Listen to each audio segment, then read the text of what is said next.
So the real estate market, it's been a topic of discussion for decades and decades, but in recent years, it's become a more pressing concern for many more people. Now, with the volatility of the market and the current state of the economy, it is important to keep track of the latest trends and the data. Okay, the data is everything. So in this video, we're going to analyze the current state of the housing market and the rental market and look at recent data and expert predictions to help provide a clearer understanding of where the market stands right now and what we're going to be able to expect into the future. So the housing market has always been a major driver of our economy right here in America. And in recent years, it has been the center of attention due to the COVID-19 pandemic and the resulting economic fallout that we are seeing currently. Now, according to recent data, home prices have been steadily increasing over the past few years, reaching a peak in May of 2022. Now, since then, home prices have decreased by about 10% in some parts of the nation, but it is important to consider that the impact of seasonality on this decline. Now, comparing February of this year to February of last year, home prices have only decreased by about 1.1% nationwide. Now, moreover, home prices increased in February compared to January, with the median sale price rising from $383,249.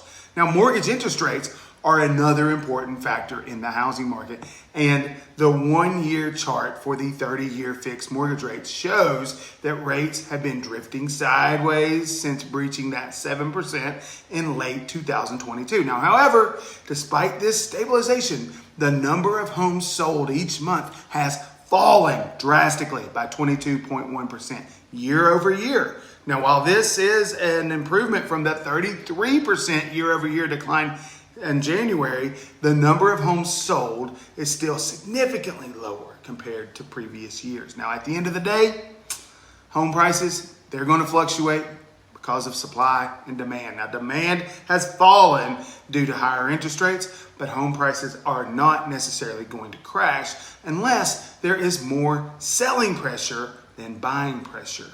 All right, you get that? More selling pressure than buying pressure. Now, currently, supply has also gone down with 1.3 million homes listed for sale as of February 2023, a 15.9% improvement compared to last year. However, the supply is still very depressed compared to 2020 levels. Now, one key factor to consider when examining the housing market is the percentage of homes sold above list price. Now, this metric is a good indicator of market health and has been increasing steadily over the past few years, with 23.6% of homes sold above list price in February 2023. Well, while this is an improvement from the 21% in January, it is still a good idea for sellers to keep their expectations realistic and understanding that the market is not the same as it was a year ago. All right. So it was important to note that the statistics presented are based on national averages. All right. So there may be a significant variation depending on what region, state, city,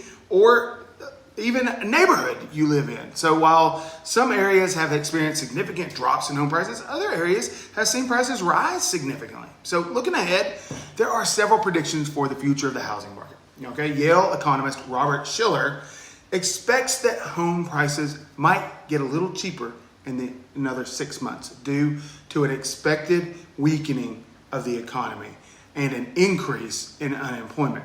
Now, the National Association of Realtors, they predict that mortgage interest rates will go down faster than expected due to the banking turmoil. Who knows?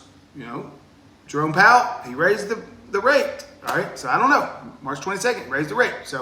But they say that this could improve home affordability and increase demand in the market. Now, meanwhile, the senior economist at Zillow expects home prices to rise month over month in the spring, but still be slightly down when compared to the previous year. Now, turning our attention to the rental market, we can see that rental prices growth has been slowing for the past 5 months due to the increased supply and slowing in demand.